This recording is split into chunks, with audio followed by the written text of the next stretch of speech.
Welcome to the lecture on momentum. Make sure you have pen and paper with you. Be able to predict what I'm going to say. Any problems that I do, make sure that you get the answer before it appears on the screen. And good luck.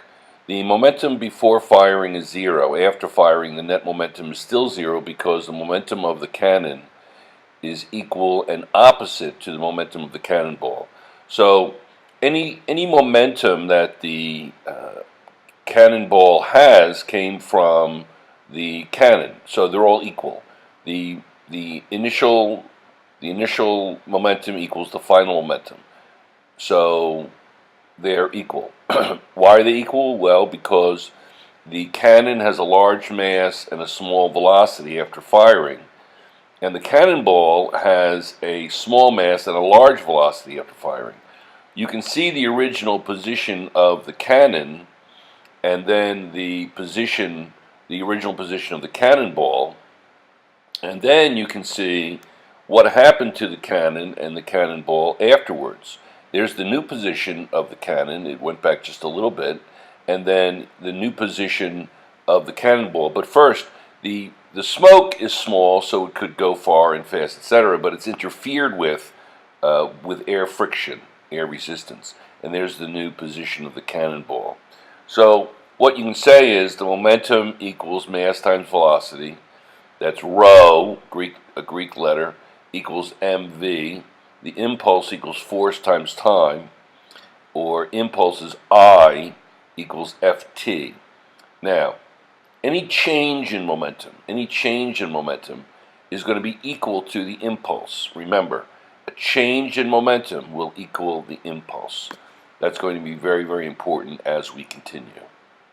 Here are 3 graphs. Now, you can see that it's going to be rho and velocity. It's going to be momentum and velocity.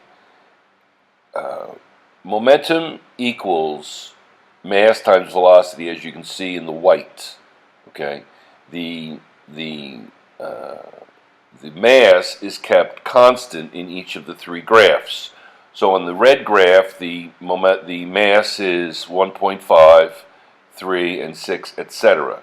So you can see that because it's a straight line, the momentum and the velocity are absolutely, positively proportional to one another.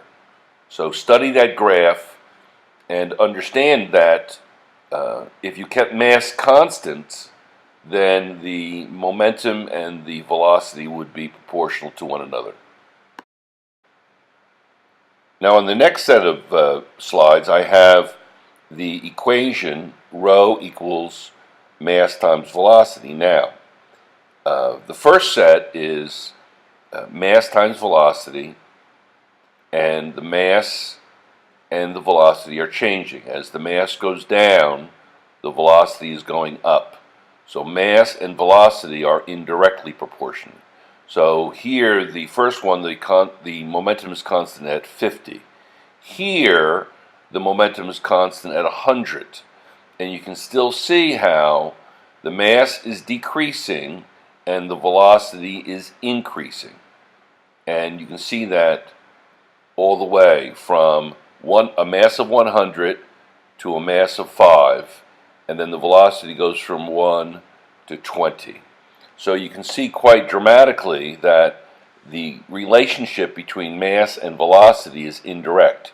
Here I have the momentum is constant at 200. Now, the mass starts at 100 and goes down to 5, and then the velocity starts at 2 and goes to 40. So as one's increasing, the other is decreasing. As one is decreasing, the other is increasing. That means that they are indirect. They are indirect. They are inversely proportionate. Now, here are the graphs of each. I have the blue graph is going to have a momentum constant at 50. The red graph, it's constant at 100. And the yellow graph is constant at 200. So you can see the shape of the curve based on the relationship between mass and velocity and it being indirect or inversely proportionate. Let's do a conservation of momentum problem. Here I have two large dump trucks or train cars, and the velocity of one is 32 meters per second, and the velocity of the other is 0. Now you can see before collision that both cars are the same mass. That's what they want you to think, that they're the same mass. We don't really care about the mass. We just know that the car that's going 32 has a mass of whatever it is, and then the car at constant, at 0, also has a mass. We know that the total momentum before is going to be equal to the momentum after. You see that mass 1 is going to equal mass 2. As I said, they're supposed to look equal, and they are indeed equal. So that we know that now we don't have to say mass 2 on the right. We can say M1 V1 equals M1 plus M1 V2. So we can say that the M1, we can cancel those out, can't we? We can cancel the M1s out. Let's see what happens as we go to the next slide. And we can see that if I divide both sides by M1, then it's going to cancel. And then what you would be left with is the 2. So there's the canceling. So I'm dividing both sides by M1, and I'm left with V1 will equal to V2. And that's what it is. So what is going to be the relationship? So I can plug in now. V1 is going to be the car that's moving at 32, and what is going to be the after velocity of V2? In other words, V2 is the system. It's the mass of both. Be careful about that.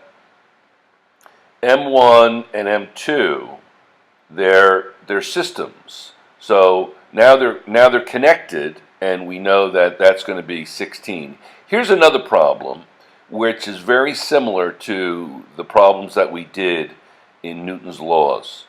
Okay, here we have a guy pushing a car. He's preventing it from coming backwards. A car is placed on a hill, and the brake is not put on.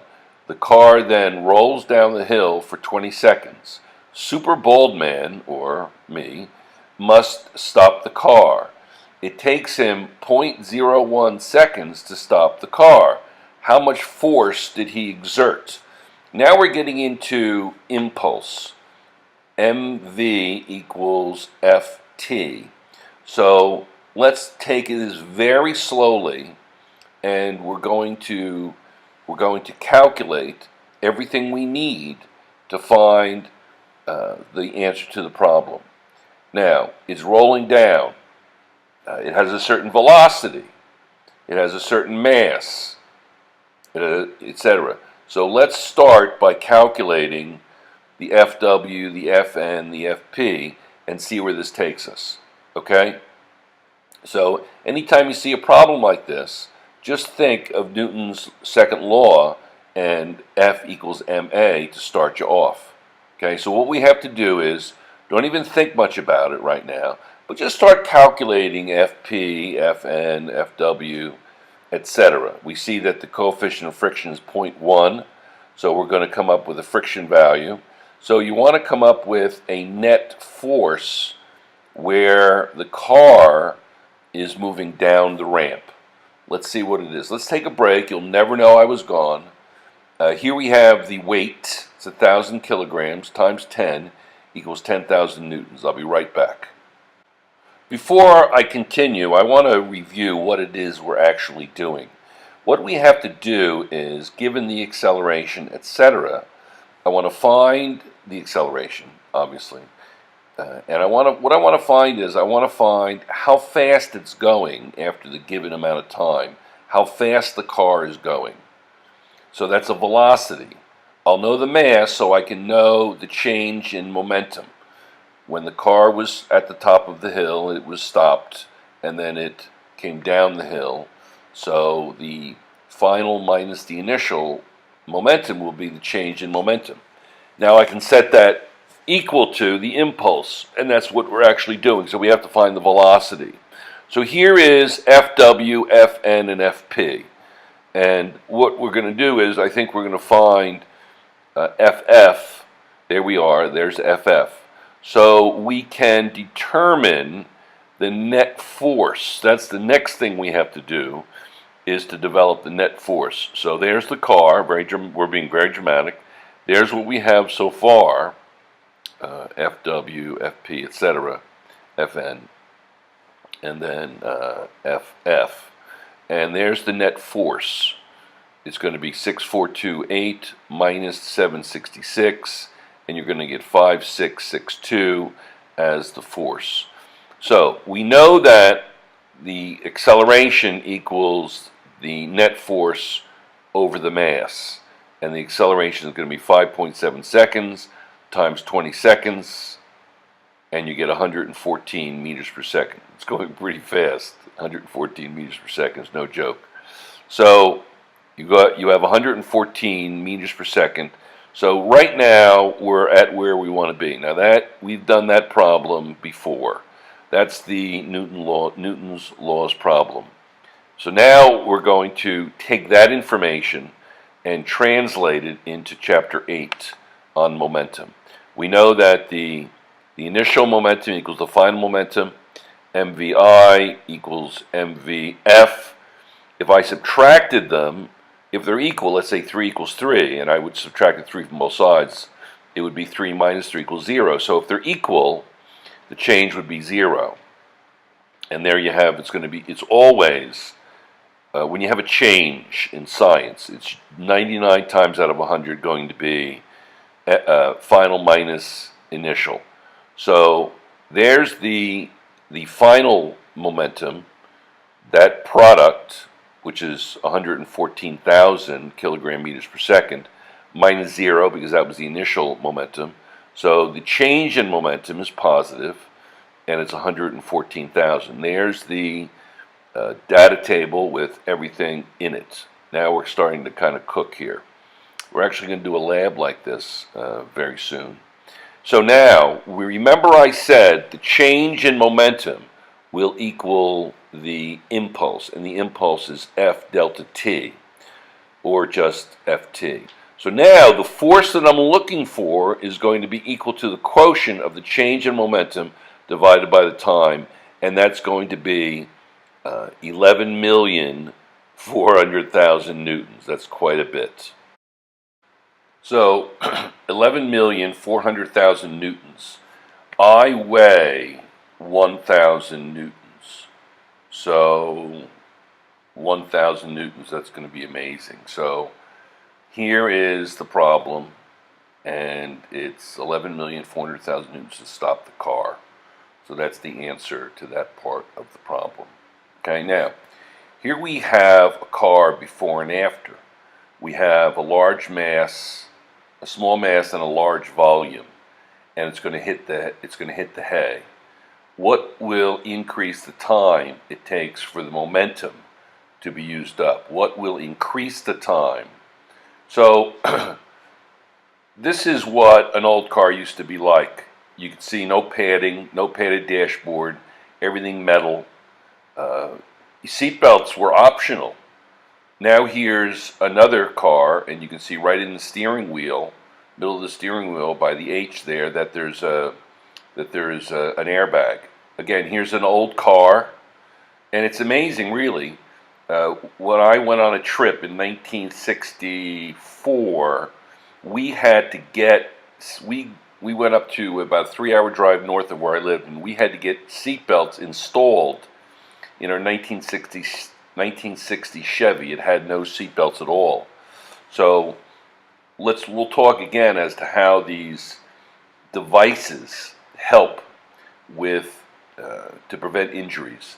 Here I have a boxer, and the boxer is going backwards, and the time it takes to stop the punch is going to be a long time. So it'll be a small force because the punch is taking place during a long period of time.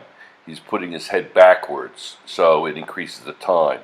Here, he's putting the next on the other side, he's putting the face forward, and so the time it takes to stop the punch is a lot smaller. So as a result, the force would have to be larger. Now remember when mass and velocity were indirectly proportional to one another, inversely proportional. Well, force and time are also such. Here we have a seatbelt. If you ever have a dog, make sure that you get a contraption to put them in a harness in the seatbelt, because otherwise they're going to tumble around the car and be a free object. And not only will the dog be hurt, but you will be hurt as well, because they'll be flying into you. Here we have a small mass and a large velocity, and it's about to hit a wall. A padded dashboard in a car is safer than a rigid metal one, and that airbags save lives. You also know that to catch a fast-moving ball safely with your bare hand, you extend your hand forward so there's plenty of room for it to move backwards after making contact with the ball. When you extend the time of contact, you reduce the force of the catch. Now, you do that with baseball, you do that with football, you do that with anything. When you're running and you catch a football, you're running fast, and then the football is losing velocity because of friction, etc., and you can catch it easily because it's going as fast as you are. So the average time, the relative velocity of the both of you is near zero, so you can catch the ball. Here we have the crash. Now, it's crashing a wall, and you can see it's crunching up, and there's a large force in a small time. When a moving billiard ball collides head-on with a ball at rest, the first ball comes to a rest, and the second ball moves away with a velocity equal to the initial velocity of the first ball. We see that momentum is transferred from the first ball to the second ball. When objects collide without being permanently deformed and without generating heat, the collision is said to be an elastic collision. Colliding objects bounce perfectly in perfect elastic collisions. Note that the sum of the momentum vectors is the same before and after each collision. That's an inelastic collision.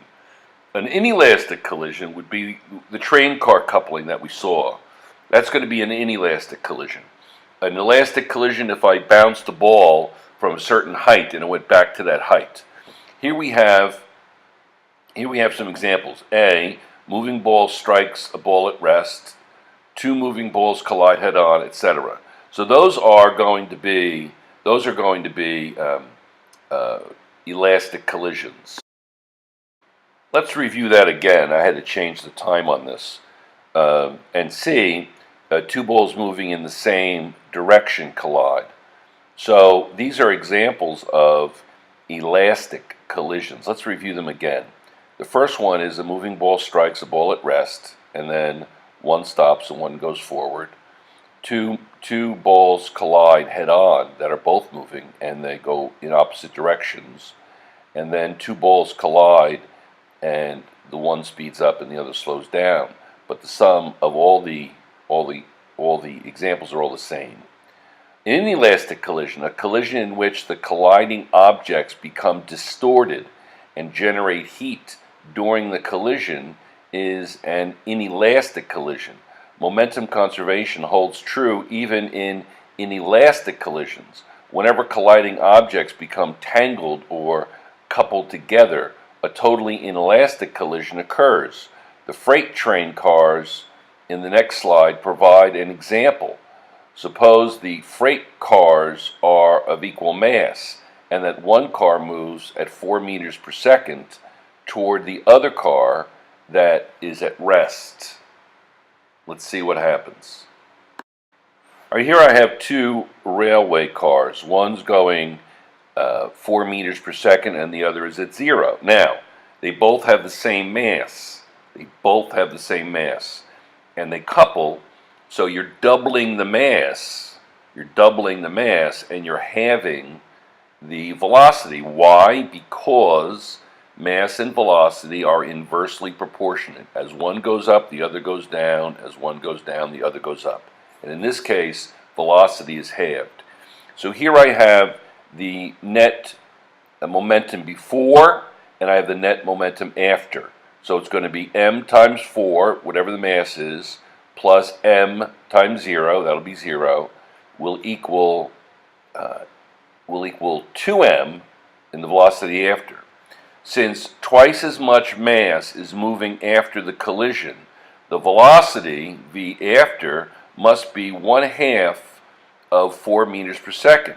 Solving for the velocity after the collision, we find v after equals 2 meters per second, in the same direction as the velocity before the collision, v before. The initial momentum is shared by both cars without loss or gain. Momentum is conserved. So momentum is still conserved even if it's an inelastic collision. And here is another look at the railway cars. You're doubling the mass, you're halving the velocity. Simple as that. Okay, here is an example of an inelastic collision. A large fish swallows a small fish. A large fish swallows a small fish. Now, the large fish is moving from left to right, and the small fish is still. So, is the large fish going to slow down? Consider a 6-kilogram fish that swims towards a shot and swallows a 2-kilogram fish that is at rest. If the larger fish swims at 1 meter per second, what is its velocity immediately after lunch? So, what is going to be the velocity of the large fish?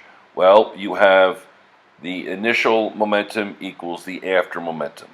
So let's look at each one individually. The mass of the small fish times its initial velocity plus the mass of the big fish plus its initial velocity is going to be the before momentum, and that will equal the after momentum. Now, let's look at the after momentum and put it as it equals the before momentum. So the after momentum will be the final velocity, and that they're together, so I can factor that out, times the sum of the mass of the small fish and the mass of the big fish. So those two sides are going to be equal. So the mass of the small fish times the velocity of the small fish plus the mass of the big fish plus its velocity is going to equal the velocity of both times the sum of the masses, small fish and big fish. Okay, let's look at the next slide. Now, here we have again the before momentum equals the after momentum, and we're going to pick up where we left off, and we're going to look at the before and the after, and we've put it together, so that shouldn't be a problem.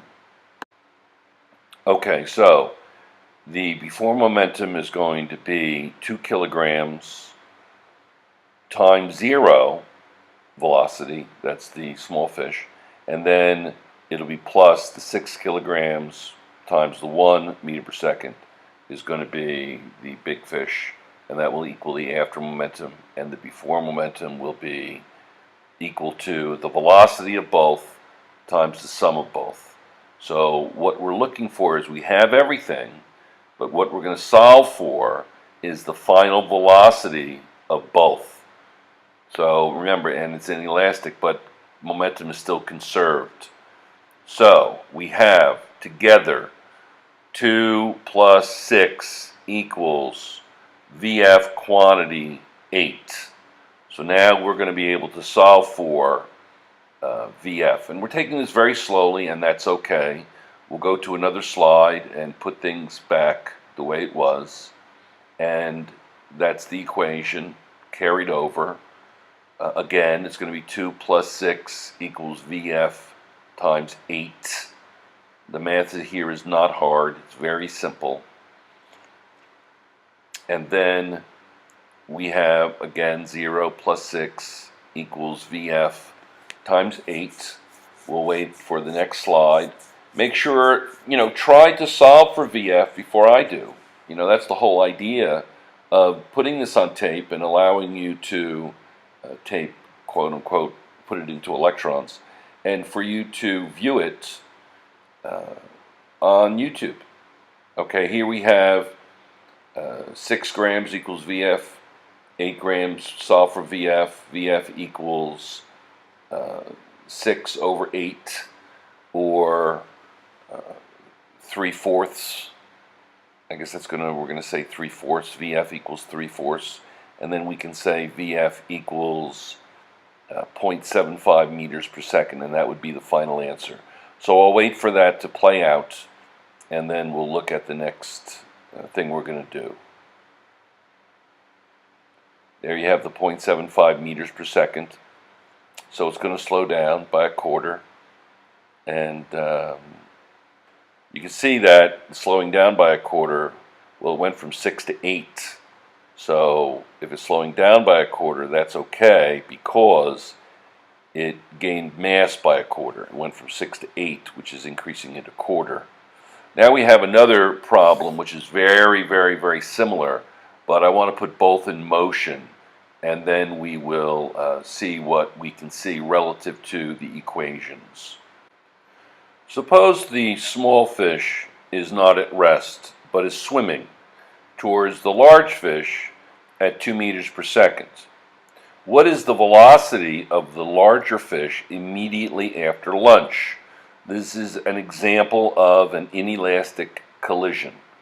Now, you have to look at the 2 individual fish before, and then the system of the 2 fish afterwards. So the mass will increase. You'll have the larger fish is 6 kilograms, the smaller fish is 2 kilograms, the larger fish is moving 1 meter per second. Everything is the same, except the small fish is moving 2 meters per second in the opposite direction. And you have the before momentum is going to equal the after momentum. So what we'll do is we'll set up the equations just like before. You have the mass of the small fish times its velocity, plus the mass of the big fish times its velocity. And that's before they connect. And then that's going to equal the momentum afterwards. So we know the momentum before. Now let's look at the momentum after. It'll be the sum of the masses of the small and big fish that will be going at the same velocity because they're together. So it's going to be one velocity afterwards. So you have that final velocity after momentum. You have that final after momentum equal to the before momentum. And that's what we have here. The mass of the small fish times its velocity before. The mass of the big fish times its velocity before equals the velocity of both times the quantity of the 2 masses summed together. And there we have everything stuck in. 2 kilograms times -2 meters per second because it's going in the opposite direction. 6 kilograms times 1 meter per second. And then you have the total velocity, the final velocity equals the sum, which is 8. So that's the answer there. You have -4 plus 6 kilogram meters per second equals the velocity VF times 8 kilograms. Now you simply solve for VF. So there is the equation brought forward. -4 kilogram meters per second plus 6 kilogram meters per second equals VF times 8 kilograms. And so if you add the left, that's going to be 2 kilogram meters per second, as shown, equals the final velocity times 8 kilograms. Now, solving for VF, the final velocity, it'll be 2 divided by 8, which will end up to be, try this in your calculator, it should be 0.25 meters per second. So you can see how you have 2 kilogram meters per second divided by 8 kilograms. If you do the math, you'll see that the kilograms will cancel. Now that's dimensional analysis to see what is actually going to cancel given a particular equation. And there you have the final answer. The kilograms will cancel, and you'll be left with 0.25 meters per second equals VF. 0.25 meters per second equals VF, the final velocity. And here's a little cat. You can see it's very fragile, it's very small, and it will be hurt in a car if you have an accident. So you have to protect it using a cage, a nice padded cage to put the cat in, small enough. You don't want it running around the car. Here's an airbag, and we're going to talk about how, it's a little bit of a cartoon, how we're going to talk about how an airbag will actually save your life by increasing the time and decreasing the force relative to the momentum. Okay, here I have a bungee jumper, and it says the impulse momentum relationship is put to a thrilling test during a bungee jumping. He be glad the rubber cord stretches when the jumper's fall is brought to a halt, because the cord has to apply an impulse equal to the jumper's momentum in order to stop the jumper, hopefully above the ground, relative to increasing time and decreasing force. Note how Ft equals the change in momentum applies here. The momentum mv we wish to change is the amount gained before the cord begins stretching. Ft is the impulse the cord supplies to reduce the momentum to zero. Because the rubber cord stretches for a long time, large T, a large time interval ensures that a small average force F acts on the jumper. Elastic cords typically stretch to twice their original length during the fall. So it's that increased time that's going to decrease the force, just like airbags and seatbelts, etc., will help protect. Here we have a woman smashing concrete blocks. Well, there's a relationship between the force she's applying, the momentum, and the change in velocity. And that's going to equal a large force in a small time. You can see that her hand is padded. Now, let's talk about bouncing. Let's talk about bouncing relative to impulse and how you actually can double the impulse. And we'll be right back. We'll take a quick break, and we will look at impulse and how we can double impulse through the concept of bouncing.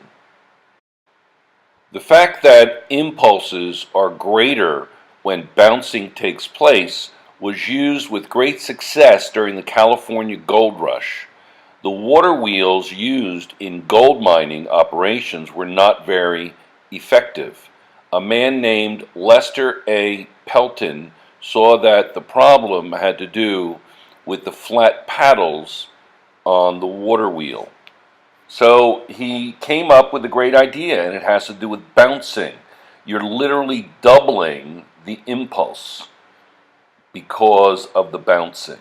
So let's see what bouncing has to do with the improved water wheels. He designed the curved shape paddle that is shown in the previous slide. This paddle caused the incoming water to make a U-turn upon impact with the paddle. Because the water bounced, the impulse exerted on the water wheel was increased. Pelton patented his idea and probably made more money from his invention than any of the gold miners earned.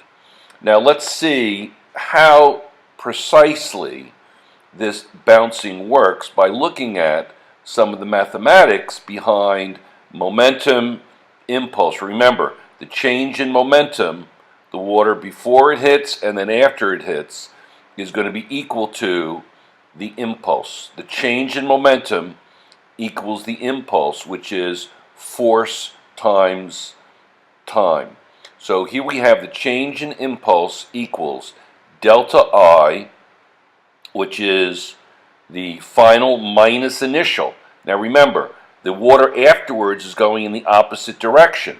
So the final impulse minus the initial impulse, which is in the other direction, is going to equal to impulse. So impulse is in effect doubled by the bouncing. So it's going to be, remember, it's the opposite direction. So it's going to be minus a negative, which is plus. So as a result of bouncing, the impulse is effect doubled. Impulse is in effect doubled because of the bouncing. Very, very important in momentum. So it's in effect doubled, so you can see that the water, look at the vectors. Remember, momentum is a vector, so is impulse. You have it coming in is positive or negative, whatever the case may be. We're saying it's negative. And then the water going the other way is positive, so you can see how it's changing direction. Now let's talk about vectors relative to momentum. Here are two cars, and they're going to collide. Momentum is a vector quantity. The momentum of the wreck is equal to the vector sum of the momenta of car A and car B before the collision. Momenta is plural momentum. So the two cars are going to hit. Now the two cars have the same mass and the same velocity and the same momentum, etc. So, and they're going to hit in 90 degrees. So there they are, car A and B, both have the same momentum. So they're going to go off at obviously a 45-degree angle.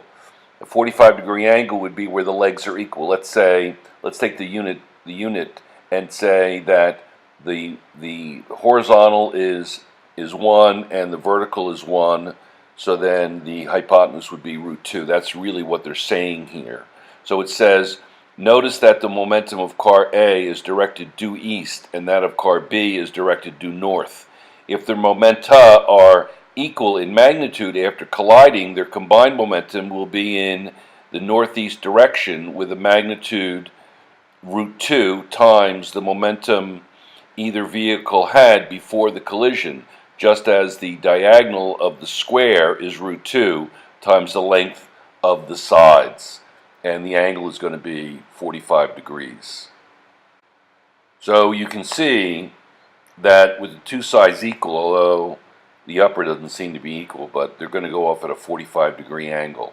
Now, explosions happen in the same way. When you do forensics analysis on bombs or whatever the case may be, here we have a stick of dynamite going in the downward direction, and then you have two fragments going off at different angles relative to the downward vector, the downward initial vector. So it says when the firecracker bursts, the vector sum of the momenta of the fragments add up to the firecracker's momentum just before bursting. Momentum is conserved for the high-speed elementary particles. I'll tell you what that means in a second. The figure on the next page shows tracks made by subatomic particles in the bubble chamber. The mass of these particles can be computed by applying both the conservation of momentum and the conservation of energy laws. So you can draw different conclusions about these subatomic particles in a cloud chamber. Let's see, where was I? The mass of these particles can be computed by applying both the conservation of momentum and the conservation of energy laws. The conservation laws are extremely useful to experimenters in subatomic particle realms. A very important feature of their usefulness is that forces do not show up in the equation. Forces in collisions, however complicated, are not a concern. So that's kind of interesting. Why wouldn't that be? And here's a picture of, an enhanced picture of a cloud chamber with the tracks of particles colliding, etc., and going off in different angles. Well, that ends the lecture. Please start the problems at the end of the chapter and also the problem set 5, and we'll see what we can do. Okay, take care, good luck, get your homework started, and goodbye.